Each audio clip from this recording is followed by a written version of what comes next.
The ship came out of hyperspace with a soft hum. Tejo stood near the observation window and looked at the planet below. It was purple and blue, covered with strange clouds that moved in spiral patterns. This was Valoria, home to one of the oldest empires in the galaxy. Tejo was not a soldier. He was not a hero. He was just a junior diplomat, 28 years old, sent on this mission because he could speak 3 alien languages. Earth needed friends in the galaxy, and the Valorian Empire was powerful. Very powerful. First time seeing Valoria? Asked Captain Bahura. She was a tall woman with short black hair and kind eyes. Yes, Tejo said. It is beautiful. Beautiful and dangerous, Bahura said. The Valorians are not like us. They do not understand emotions the way we do. Be careful with your words down there. Tejo nodded. He had read all the reports about Valorians. They were tall beings with pale silver skin and eyes that glowed soft blue. They lived for hundreds of years. They were logical and cold. They did not smile. They did not cry. They found human emotions strange and sometimes even disgusting. The shuttle took Tejo and 5 other diplomats down to the surface. The capital city was called Luminara, and it was unlike anything Tejo had ever seen. The buildings were tall and thin, made of some kind of crystal that caught the light and made rainbows everywhere. The streets were clean and quiet. Valorians walked slowly, their long robes flowing behind them like water. A group of royal guards met them at the landing platform. They wore silver armor and carried long spears that hummed with energy. Their faces showed nothing. No welcome, no curiosity, nothing. You are the humans, one guard said. It was not a question. Yes, said Ambassador J1, the leader of their group. He was an older man with gray hair and a calm voice. We come in peace, to discuss trade and friendship between our peoples. The guard looked at them for a long moment. Then he turned and walked away.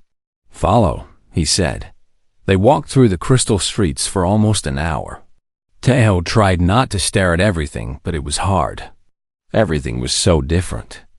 The air smelled sweet, like flowers he did not know. The sky was a soft pink color. Small creatures flew overhead, making musical sounds. Finally, they reached the royal palace. It was the largest building Tejo had ever seen. It rose high into the sky, so high that clouds floated around its middle.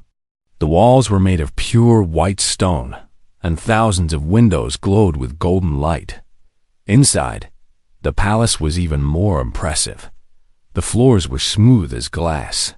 The ceilings were painted with images of stars and planets.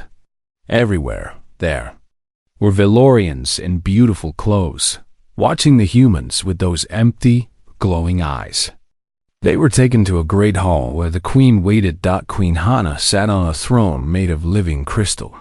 It grew from the floor like a flower, and it changed colors slowly as she sat there.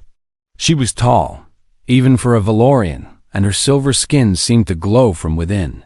Her eyes were deeper blue than any Tejo had seen. She wore a crown of thin metal that floated above her head, held by some invisible force. Beside her stood a younger Valorian. She was smaller, with softer features. Her eyes were curious, moving from one human to another. This was Princess Nari, the only child of Queen Hana, heir to the Valorian throne. Ambassador J1 stepped forward and bowed deeply. Your Majesty, he said, we thank you for receiving us. Earth wishes to build a bridge of friendship with the great Valorian Empire. Queen Hana looked at him. Her face showed nothing. Humans, she said. Her voice was cold and smooth like ice. You are young. Your species has been among the stars for only 200 years. We have been here for 20,000. What can you offer us? It was not a good start. The negotiations went on for many days. The Valorians were not easy to deal with. They spoke slowly and asked many questions. They did not trust easily. Ambassador J1 worked hard, But progress was slow. Tejo spent most of his time translating documents and sitting in meetings. It was boring work, but he did not complain. He was doing his duty for Earth. On the 5th day, something unexpected happened.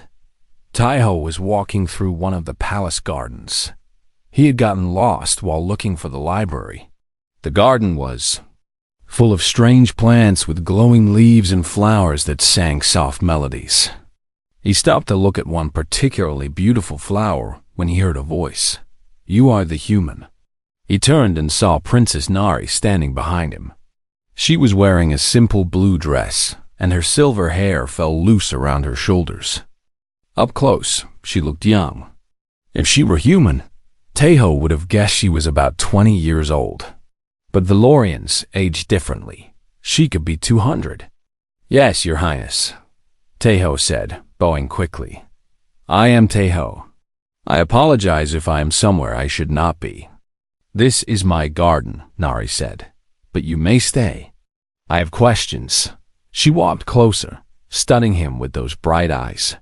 Tejo felt uncomfortable. It was like being examined by a scientist. "Why do you do that?" she asked. "Do what, Your Highness?" "Your face moves. It changes shape. Right now, it is doing something. Your mouth is curved. Your eyes are smaller." Tejo touched his face. "I am smiling, Your Highness. It is something humans do when we are nervous, or happy, or trying to be polite." "Smiling," Nari repeated the word like she was tasting it. "We do not do this. Our faces do not move in such ways. It looks strange. I am sorry if it offends you." "It does not offend me. It interests me." She tilted her head. "You feel things. Emotions, all the time. What is that like?" Tejo thought about the question. No one had ever asked him that before. It is normal. For us. We feel happy, sad, angry, scared.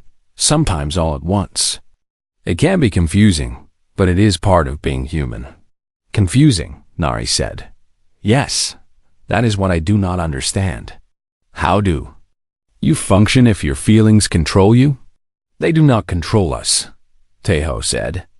"Well, sometimes they do. But mostly, we learn to live with them. They help us. They tell us what is important." Nari was quiet for a moment. Then she said, "My mother says humans are weak because of your emotions.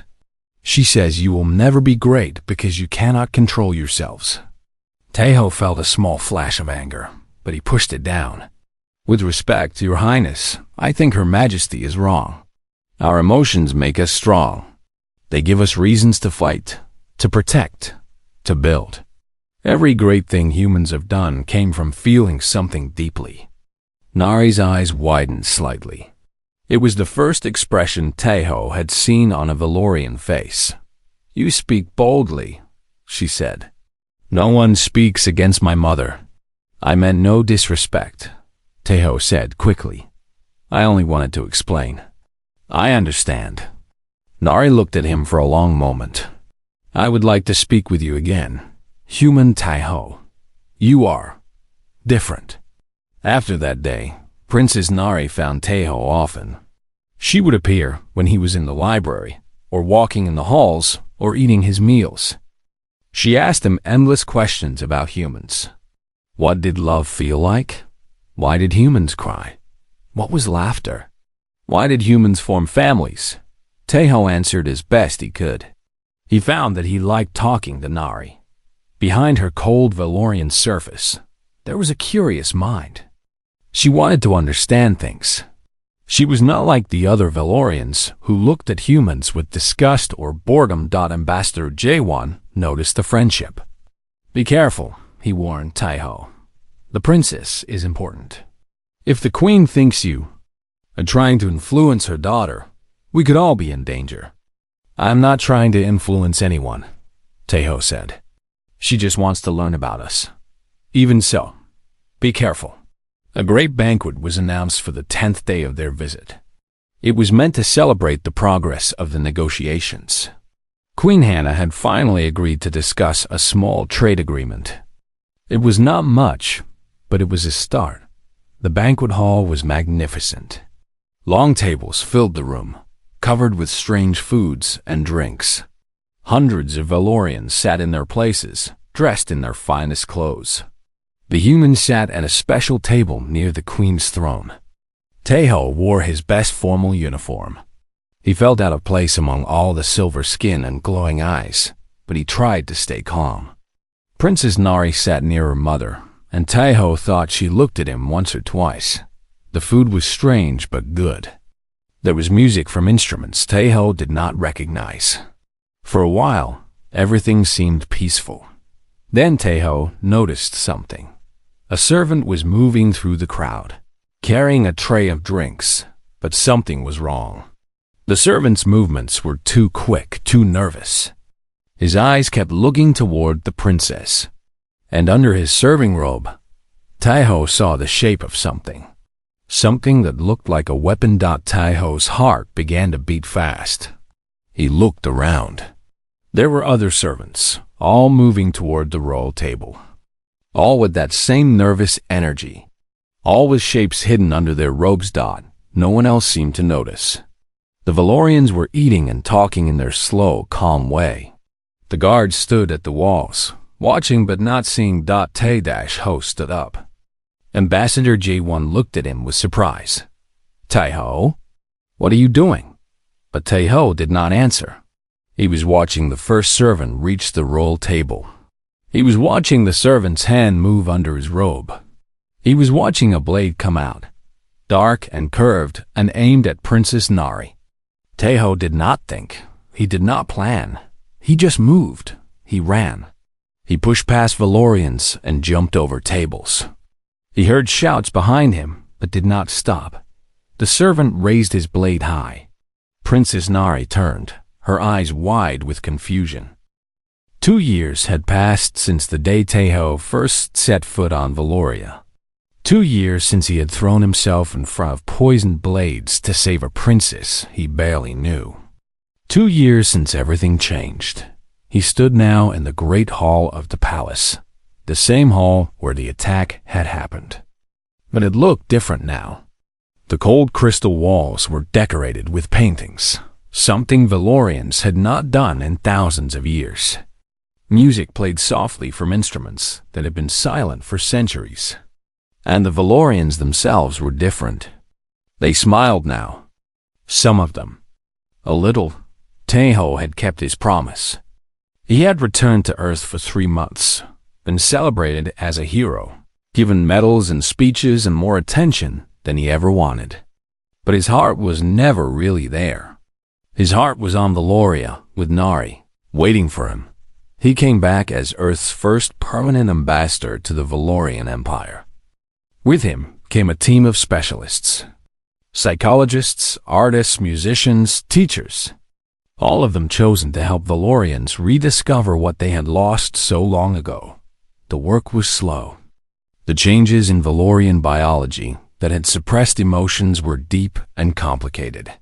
Scientists from both species studied them, looking for ways to reverse the process. Some Valorians did not want to change. They feared emotions, saw them as dangerous, as the thing that had nearly destroyed their species long ago. There were protests and debates and endless discussions, but there was also hope. Nari was the proof of that. She was the first Valorian in thousands of years to truly feel, to love, to fear, to hope, and others were beginning to follow. Young Valorians especially, who had not lived as long, who had not built up such thick walls around their hearts. Teho and Nari had grown closer during these 2 years. They were together now, officially, though what that meant for a human and a Valorian was still being figured out. They lived in the palace, saw each other every day, talked about everything. She had become his best friend, his partner, his love. But there was a problem. One that had been growing larger as time went on. Teho was human. He would live, if he was lucky, for another 50 or 60 years. Nari was Valorian. She had already lived for 200 years and could live for 2,000 more. Their time together was a blink of an eye for her. A lifetime for him. They did not talk about it often, but it was always there, a shadow over their happiness. Queen Hannah had been watching the changes in her empire with careful eyes. She was different too, though she would never admit it. She smiled sometimes now. Small smiles, barely visible, but real. She had started asking her advisors what they felt about things, not just what they thought. She had begun to remember what it was like to be more than just a ruler. One evening, she summoned Taeho to her private chambers. It was a rare honor. The queen's private rooms were said to be off limits to everyone except family. Taeho entered with his heart beating fast. The room was not what he expected. It was warm, filled with soft light and comfortable furniture. There were books on the shelves. Real paper books, an ancient luxury. And there were pictures on the walls. Not the formal portraits of Valorian royalty, but smaller images. Personal ones. Hannah sat in a simple chair, not a throne. She looked tired, Taeho realized. Running an empire while also trying to transform an entire species was exhausting work. Sit, she said, gesturing to a chair across from her. We need to talk. Taeho sat. About what, Your Majesty? About the future. About my daughter. About you. Taeho felt his stomach tighten. He had known this conversation was coming, but that did not make it easier. You have been good for Nari, Hannah said. Good for all of us. The changes we have seen in the past 2 years would not have been possible without you. Your sacrifice started something. Your presence has kept it alive. Thank you, Your Majesty. But we both know the truth. You are human. Your life is short. In 50 years, maybe less, you will be gone. And Nari will still be here. Young by our standards. She will live for centuries after you are dead. And she will feel every moment of that loss. Every day without you will be a wound that never heals. Taeho felt pain in his chest. He had thought about this so many times. Stayed awake at night thinking about it. I know, he said quietly. I have thought about leaving. About ending things now before it gets worse. But I cannot do it. I love her too much. Hannah nodded slowly. I know you do. And she loves you. That is why I have spent the past year working on something. She stood and walked to a small table. On it was a container made of crystal, filled with a silver liquid that seemed to glow with inner light. This is the result of our research, Hannah said. The best scientists from both our species working together. It is a genetic treatment. It will not make you Valorian. That is impossible. But it will extend your life, significantly. Taeho stared at the container. How significantly? We do not know exactly. Our estimates say 300 years. Perhaps more. 300 years. Taeho could not even imagine it. Living for 300 years with Nari. Watching the changes in both their species continue. Seeing history happen. What are the risks? He asked. There are always risks. The treatment is new. Untested on humans for long periods. You might be the first. We do not know all the side effects. You might change in ways we cannot predict. And if I do not take it, then you live your normal human life. 50 years, 60 years, whatever you are given. And when you die, Nari will mourn you forever. She will feel that loss every day for thousands of years. It will define her existence. Taeho understood the choice now. It was not just about him. It was about Nari, about what his death would do to her. Why are you giving this to me? He asked. You could keep it for your own people. Use it to extend Valorian lives even further. Hannah was quiet for a moment. When she spoke, her voice was different, softer, almost human. Because you saved my daughter. Because you taught us how to feel again. Because you have become part of this family, whether you intended to or not. And because She paused, struggling with the words. Because I care about you. In my own way. As a queen cares for those who serve her. As a mother cares for the one who saved her child. It was the closest to emotion Taiho had ever heard from Queen Hannah, and it moved him deeply. I need to think about this, he said. I need to talk to Nari. Of course. Take all the time you need. Taiho found Nari in the garden where they had first met. It was her favorite place, filled with glowing flowers and singing plants. She was sitting on a bench, looking up at the stars that were beginning to appear in the twilight sky. He sat beside her and took her hand. For a while, they did not speak. They just sat together, feeling each other's presence. Your mother offered me something, Taiho finally said. I know. She told me she was going to. Nari's voice was careful, controlled. What did you decide? I have not decided yet. I wanted to talk to you first. Nari turned to look at him. Her eyes were bright with something that might have been tears. Valorians could cry now. Some of them. It was one of the changes. I do not want to lose you, she said. The thought of living without you for hundreds of years, thousands of years. It is unbearable. But I also do not want you to change for me. I do not want you to give up your humanity for my sake. It would not be giving up my humanity, Taiho said. I would still be me, just longer. But you would be different. Living for centuries changes a person. I have seen it in my own people. The weight of all those years. The memories that pile up until they become too heavy to carry. You carry them. I do. But I was born for it. You were not. Taiho thought about his life. His short, beautiful, complicated human life. He thought about his family back on Earth, who were already getting older. His parents, who might not live to see him again if he stayed on Valoria. His human friends, who had lives and families of their own. But he also thought about Nari, about the life they had built together, about the changes they had helped create, about the future they could have, if only they had enough time. There is something else I need to tell you, Nari said. Something I have been thinking about for a long time. Taiho looked at her. What is it?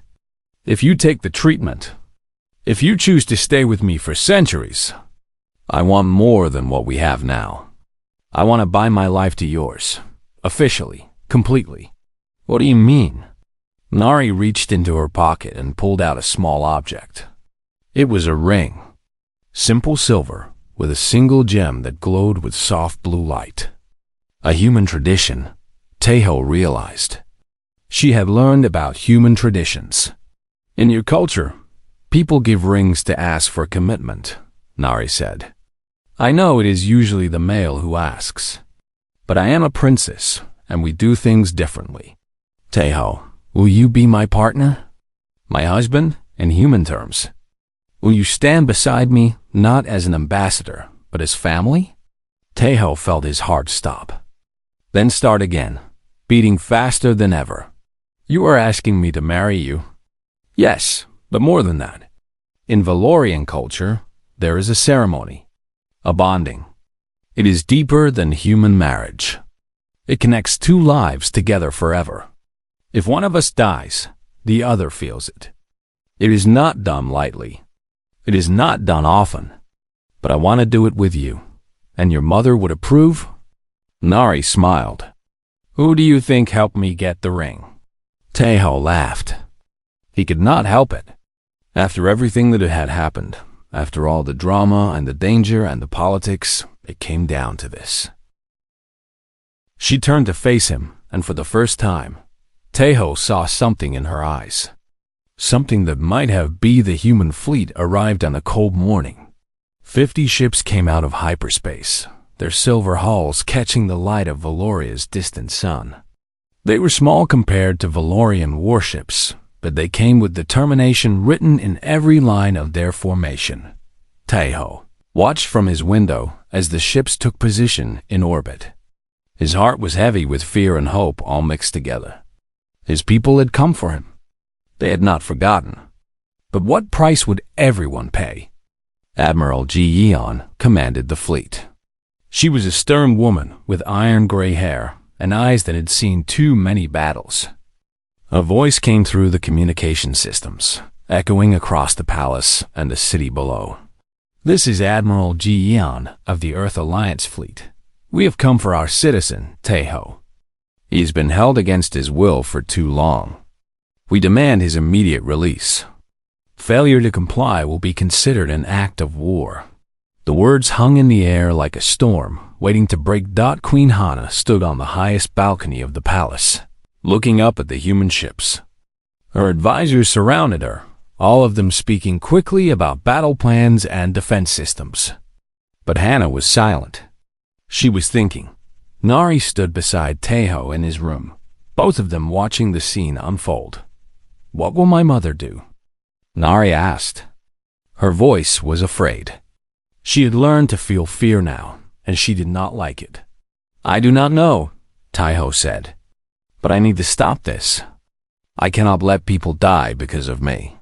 He turned to leave, but Nari grabbed his arm. Where are you going? To speak with your mother. To the Admiral.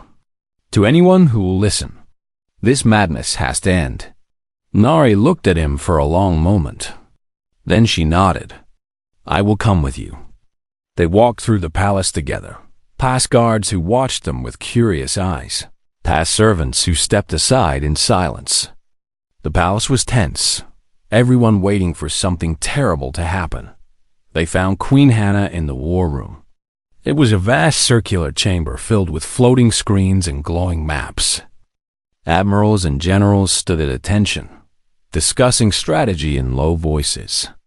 When Taeho and Nari entered, all conversation stopped. Human, Hana said. Her voice was cold, but not cruel. You should not be here. Your Majesty, I need to speak with you, please. Hana considered him for a moment. Then she waved her hand, and the military officers stepped back, giving them space. Speak. Taeho took a deep breath. Let me go. Let me board my people's ships and leave. This conflict does not need to happen. No one needs to die today. And if I let you go, what then? The change I spoke of, the awakening my people need, it dies. You are the key, Taeho. Without you, there is nothing. That is not true, Taeho said. I'm just one man. What matters is not me. What matters is the idea, the possibility. Your daughter feels things now. She loves. She fears. She hopes. If it can happen to her, it can happen to others. You do not need me for that. Hana's eyes moved to Nari. Is this true? Do you feel these things? Nari stepped forward. For the first time, she stood equal with her mother, not bowing, not looking down. Yes, Mother. I feel them, and I do not want to lose them. But I also do not want to be the cause of war. Taeho taught me that life is precious. All life, human and Valorian. If we fight today, many will die on both sides. That is not worth keeping one person, no matter how important he is to me. Hana was silent. The military officers watched, their faces showing nothing. You have changed, Hana said to her daughter. You speak differently. You stand differently. You are not the same person you were 2 months ago. No, I am not. I am grateful for it. Hana turned back to Taeho. If I release you, your people will take you away. They will parade you as a hero. They will use your story for their political purposes. And the connection between you and my daughter will be broken. Perhaps forever. Taeho felt pain at those words, but he pushed it down. That may be true, but the connection will not really be broken. Not in our hearts. Distance cannot destroy what we have found. Time cannot erase it. If the feelings are real, they will survive. You believe that? I have to believe it. It is all I have. Hana looked at him, then at her daughter, then at the screen showing the human fleet in orbit. She was calculating, as Valorians always did. But something else was happening behind her eyes. Something new. "Leave us," she said to her officers. "All of you, now." They filed out without question. When the doors closed, only 3 remained. The Queen, the Princess, and the human. "What you have done has changed things," Hana said. Her voice was different now, softer, more uncertain. "Not just for Nari, for me as well. I have watched you these past weeks. I have seen your courage, your kindness, your strange human way of connecting with others. And I have felt something I have not felt in 2,000 years. Curiosity, not about facts or strategies. Curiosity about feelings." Taeho did not know what to say. "He waited. When I was young," Hana continued, "before I became queen, I read the old histories. The ones from before we removed our emotions. They spoke of a time when Valorians created beautiful things. Music that made people weep. Art that touched the soul. Love that lasted for centuries. I always thought those stories were exaggerated. Myths. But now I wonder if they were true. And if we made a terrible mistake. It is not too late to fix it," Taeho said gently. "Your people are still here. They are still alive. The capacity to feel might be buried, but it is not gone. Nari is proof of that."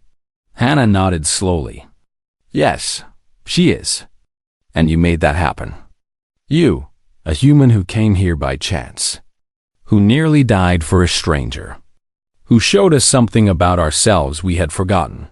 She walked to a control panel and pressed several buttons. A screen lit up with Admiral Ji-Yeon's face. "Admiral," Hana said, "I am Queen Hana of the Valorian Empire. I wish to negotiate." Ji-Yeon's face was hard. "There is nothing to negotiate. Release our citizen." "I intend to.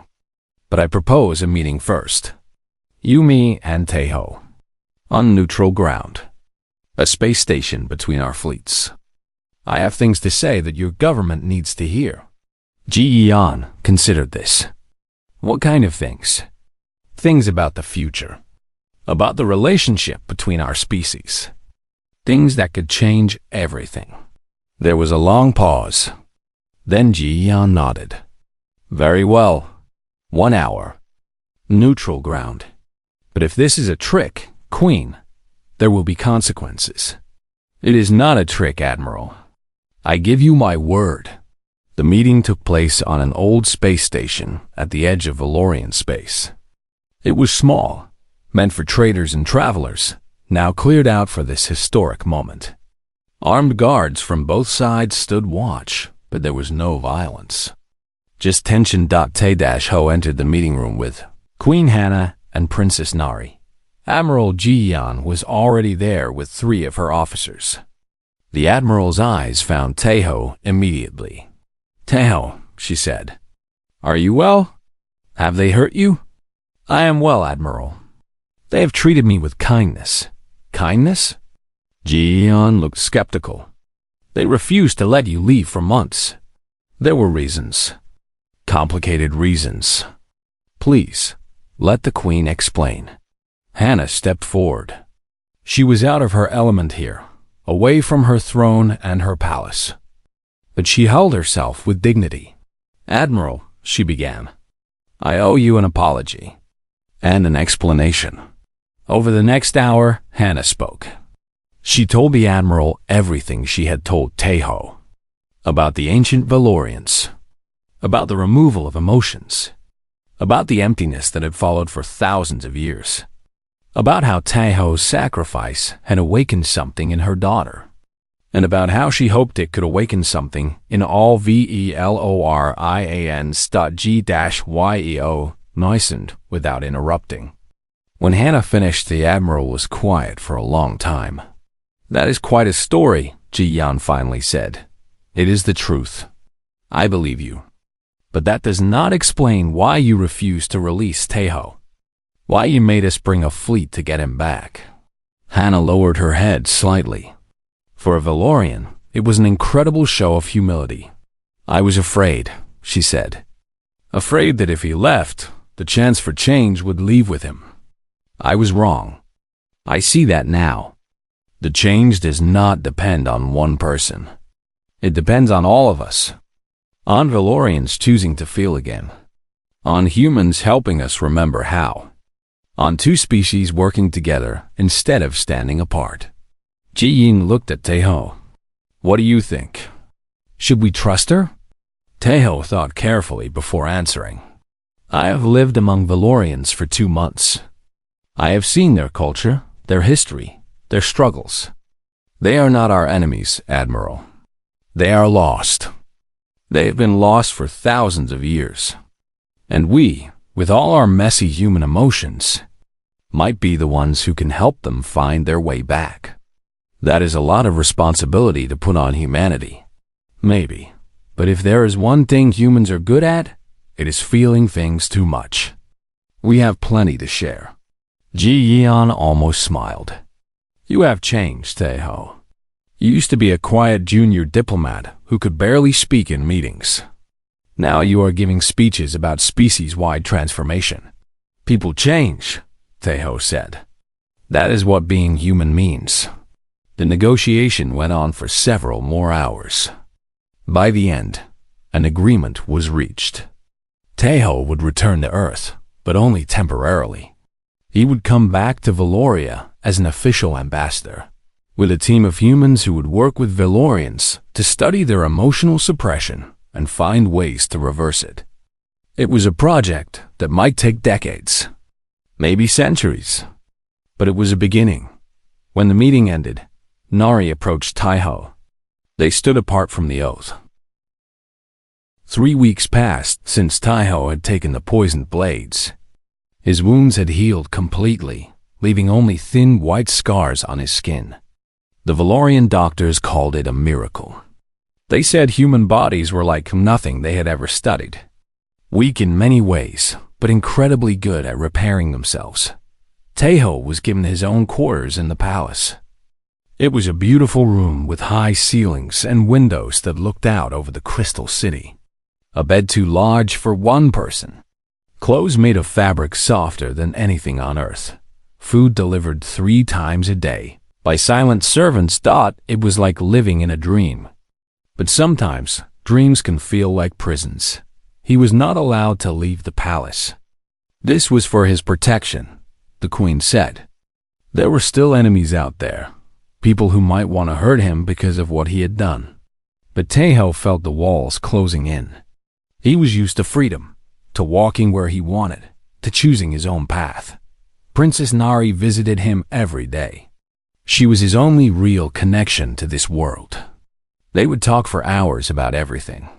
She wanted to know about Earth, about human families, about love and friendship and all the things Valorians did not understand. And he wanted to know about Valoria, about its history, about what it was like to live for thousands of years.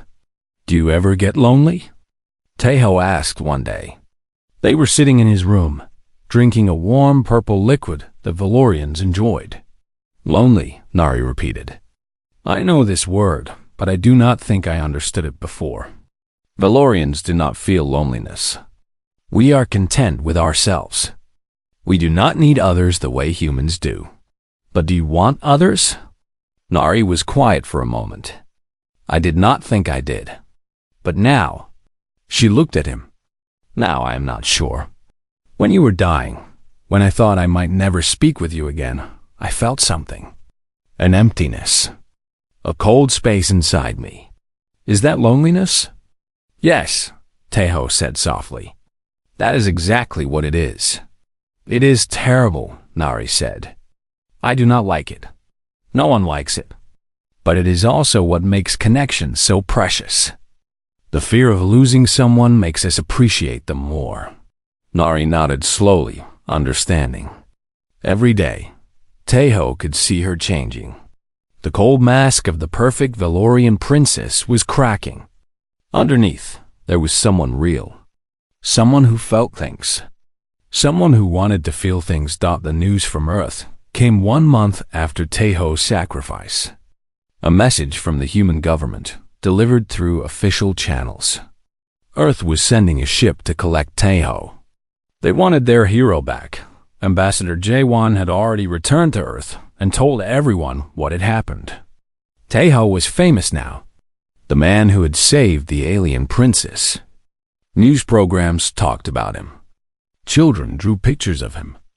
Politicians praised him in their speeches. Queen Hannah received the message in her throne room, with Taeho and Nari present. She read it with her usual cold expression, then looked at the human standing before her. "Your people want you back," she said. "Yes, Your Majesty." "It seems so. What do you want?" Taeho hesitated. It was a question he had been asking himself. Part of him wanted to go home. He missed Earth. He missed the blue sky and the green trees and the sound of rain. He missed human faces and human voices and the chaos of human emotions. A part of him wanted to stay. There was so much more to learn here. So much more to do. And there was Nari. He could not explain what he felt for her, not even to himself. She was not human. They could never be together in any normal way. But he cared about her. He did not want to leave her. "I want what is best for the relationship between our peoples," Taeho said carefully. Hannah smiled. It was the first smile Taeho had ever seen on her face, and it was cold. Cold and knowing. "A diplomatic answer," she said. "Very good. But not what I asked. Your Majesty, I do not know what I want. Everything here is so new. So different. I need time to understand my own feelings." "Then you will have time," Hannah said. She stood from her throne and walked down the steps until she was standing right in front of Taeho. She was tall, much taller than him, and her presence was overwhelming. "I will respond to your government. I will tell them that you are not ready to leave, that you are still recovering, that you are still needed here. But Your Majesty, I am recovered." The doctor said what I told them to say. Hannah's eyes were hard. "You will stay, human. This is not a request." Taeho felt a chill run through him. "Am I a prisoner?" "You are a guest. A protected guest. One who has done a great service to the throne and who deserves the best care we can provide. But I cannot leave. Leaving would be dangerous. There are still threats. Your safety cannot be guaranteed outside these walls." Taeho looked at Nari. She was standing to the side, her face troubled. She had not known about this. She had not expected her mother to do this. "Mother," Nari said carefully, "perhaps we should let him decide for himself." "He has decided," Hannah said. "He decided when he jumped in front of those blades. He chose to tie his fate to ours. Now he must live with that choice." It was clear there would be no argument. Queen Hannah had made up her mind. Taeho was staying, whether he wanted to or not. Days passed after that conversation. Earth sent more messages.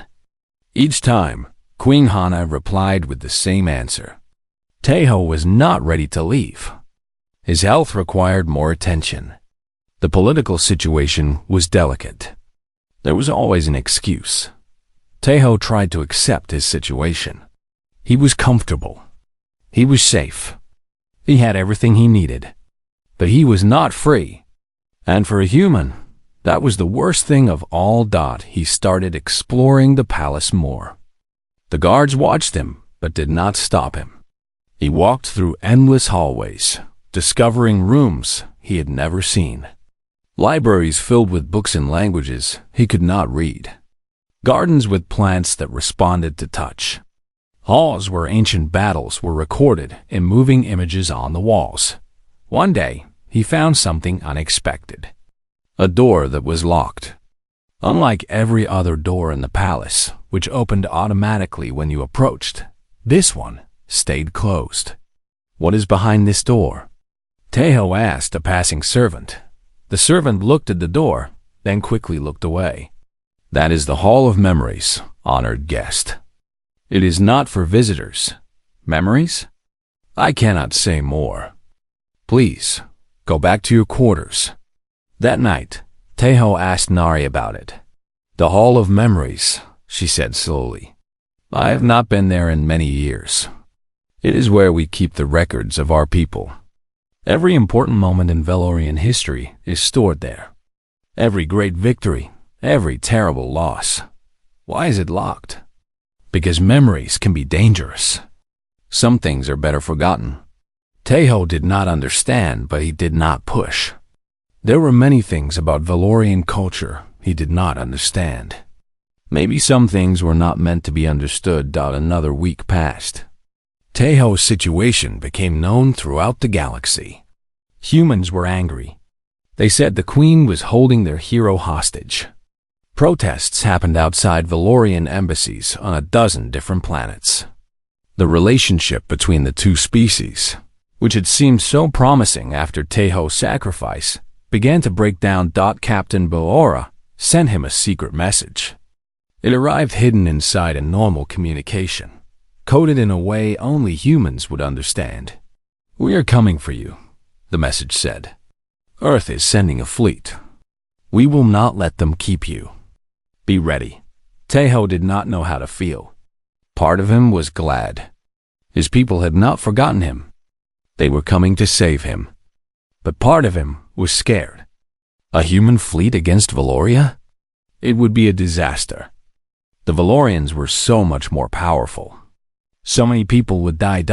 He needed to talk to the Queen. He needed to make her understand. Getting an audience with Queen Hana was not easy. She was busy with matters of the Empire. But Tejo insisted, and eventually he was brought before her. Your Majesty, he said, kneeling on the floor of her throne room. I have heard about the human fleet. I am begging you, please let me go. If I stay, there will be war. Thousands will die, maybe millions.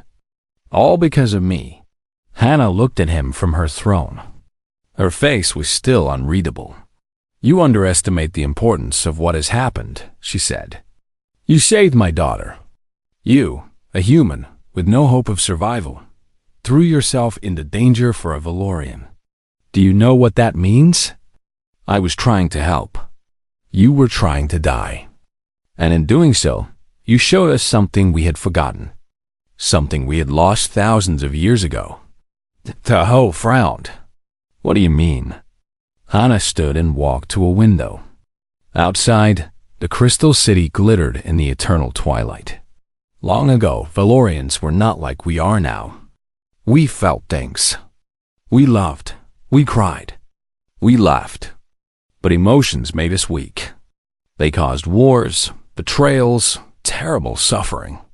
So our ancestors made a choice. They changed themselves. They removed emotions from our biology.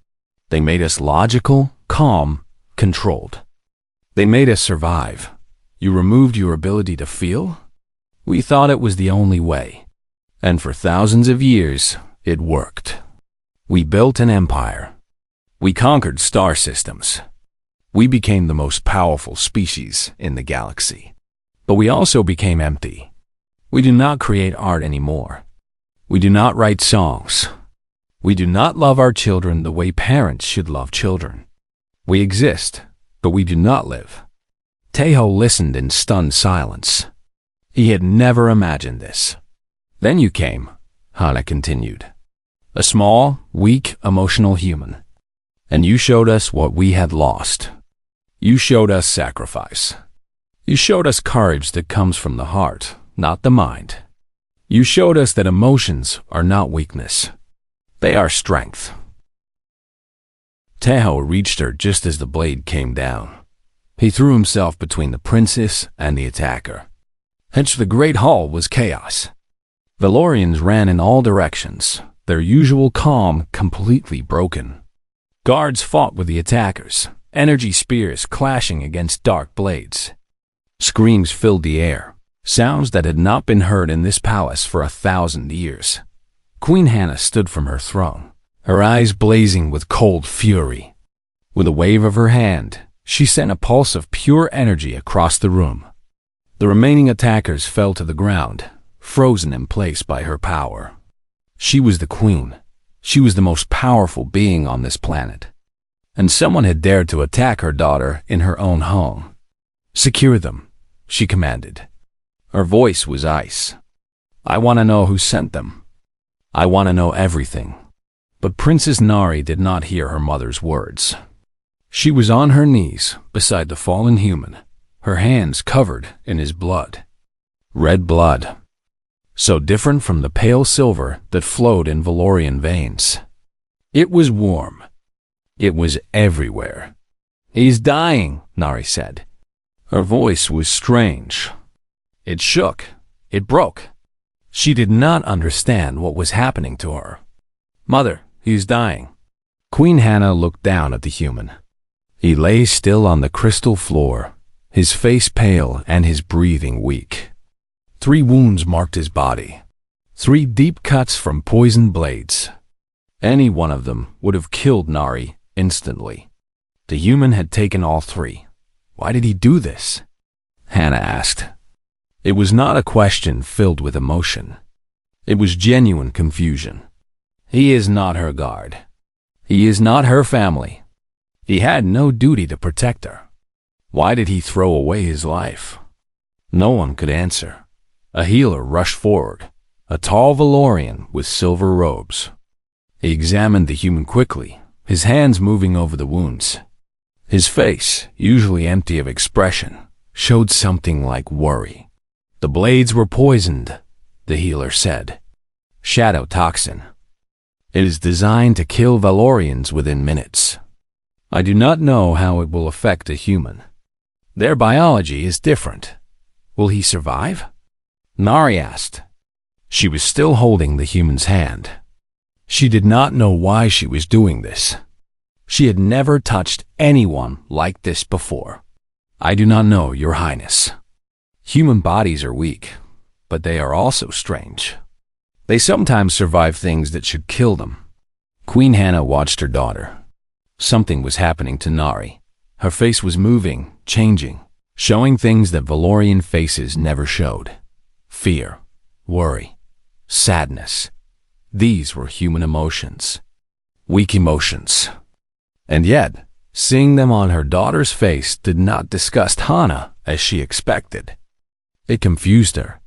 "Take him to the healing chambers," Hannah commanded. "Use every resource. Keep him alive if you can." The healers lifted Tejo carefully and carried him away. Nari stood to follow, but her mother's hand caught her arm. "You will stay," Hannah said. "But mother, you will stay. I need to understand what happened here. And I need to understand what is happening to you." Nari looked at her mother. For the first time in her 200 years of life, she felt something she had never felt before. She felt like crying. She did not know what crying was. She had only read about it in reports about humans. But she felt pressure behind her eyes and tightness in her chest, and she understood now why humans did it. "He saved me," Nari said. "He did not have to. He chose to. Why would anyone do that?" Hannah did not have an answer. In the healing chambers, the doctors worked through the night. Tejo's human body fought against the poison in ways they did not expect. His heart stopped twice, but both times it started again. His temperature rose and fell dangerously.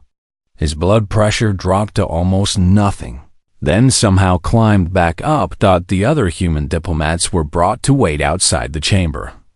Ambassador J1 sat in silence, his old face filled with worry. Captain Banner had come down from the ship, her eyes red from lack of sleep. "How is he?" Bezora asked. "We do not know," said the Valorian healer. "The poison should have killed him instantly, but his body is fighting it. Human bodies have many small defenses that we do not understand. White blood cells, antibodies, things that attack invaders. They are keeping him alive, barely." "He is a fighter," J1 said quietly. "He always was. Even when he was just a student, he never gave up on anything." Hours passed. Then days. Tejo did not wake up, but he did not die either. He lay in a bed of healing light, machines monitoring every part of his body. Valorian doctors watched him constantly, taking notes on everything they saw. Princess Nari came to visit every day. At first, her mother forbade it. But Nari insisted, and eventually, Hana allowed it. She wanted to understand what was happening to her daughter. This human had done something to her, changed something inside her. Hana needed to know what. Nari would sit beside Teiho's bed for hours. She would talk to him even though he could not hear. She told him about her day, about the investigation into the attack, about the weather outside. The healers said talking might help. Humans responded to voices, to connection. It was another strange thing about them. The attackers were from the outer regions, Nari told Teiho one day. They hate my mother's rule. They wanted to kill me to hurt her, to send a message. She paused.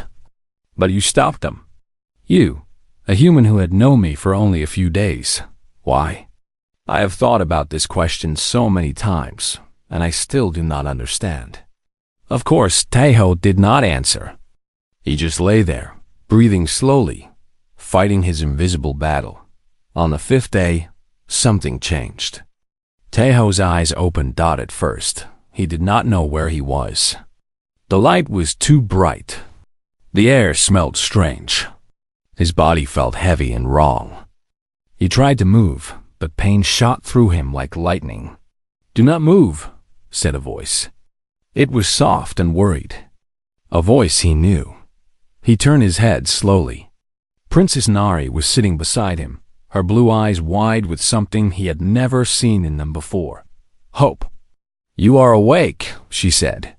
"The healers said you might never wake up. But you did. You did." Teiho tried to speak, but his throat was too dry. Nari quickly brought him water and helped him drink. The cool liquid felt like heaven. What happened? Teiho managed to say. His voice was weak and rough. "You saved me," Nari said. "The attackers had poisoned blades. They were meant for me. But you jumped in front of them. You took the wounds that should have been mine." Teiho remembered now. The servant with the hidden blade. The fear in his heart. The need to protect. He had not thought about what he was doing. He had just acted. "Are you hurt?" he asked. Nari stared at him. "Am I hurt? You nearly died. You have been unconscious for 5 days. Your heart stopped twice. And you ask if I'm hurt? You are the princess. Your safety is more important than mine." "No," Nari said. The word came out strong, almost angry. "No, it is not. That is what I have learned these past days. That is what you have taught me. Life is not about importance. It is about. She struggled to find the word. It was not a word Valorians used often. "About caring," Teiho said softly. "About love." "Love," Nari repeated. "Yes, I think I am beginning to understand what that means." The door to the chamber opened, and Queen Hana entered. She was alone, without her usual guards or advisors. She walked to Teiho's bed and looked down at him with those deep, unreadable eyes. "You are awake," she said. It was not a question. "Yes, Your Majesty. You should be dead. The poison that entered your body kills Valorians in minutes. You survived for 5 days. Humans are stubborn," Teiho said. He tried to smile, but was too weak. Hana was quiet for a long moment. When she spoke again, her voice was different, softer, almost curious. "Why did you do it?" "Do what, Your Majesty?" "Save my daughter. You are not her guard. You are not her family. You have no duty to protect her. You had known her for less than 10 days, and yet you threw yourself in front of poisoned blades for her. Why?" Teiho thought about the question. It was the same question he'd been asking himself. "I do not know, Your Majesty," he said honestly. "I did not think about it. I saw the danger, and I just moved. I could not let her be hurt. Not if I could stop it. Even at the cost of your own life? Yes. Hannah shook her head slowly. I have lived for 3,000 years. I have seen many species, many civilizations, many ways of being. But I have never seen anything like this. No species willingly dies for another. It goes against all logic, all reason, all survival instinct. Humans are not always logical, Tejo said. We do not always follow reason. Sometimes we follow our hearts. Hearts, Hannah said. Another human concept I do not understand. She turned to look at her daughter. Nari was still sitting beside the bed, still holding Tejo's hand. Something had changed in the princess. Something deep and permanent. Hannah could see it. This human had broken something inside her daughter and rebuilt it in a new shape. You have done something remarkable, Hannah said to Tejo. Not just surviving. Not just saving my daughter. You have shown us something about your species that we never knew. Something that perhaps we need to understand. She stood tall and made a decision. When you are fully healed, I will speak with you again. There are things we must discuss. Until then, you will remain here, under the protection of the throne. No harm will come to you in my empire. Thank you, Your Majesty. Hannah nodded and turned to leave. At the door, she paused. My daughter has spent every day at your side, she said. She has not eaten properly. She has not slept well. She has shown emotions that Valorians are not supposed to feel. You have changed her, human. I do not yet know if that is a good TF.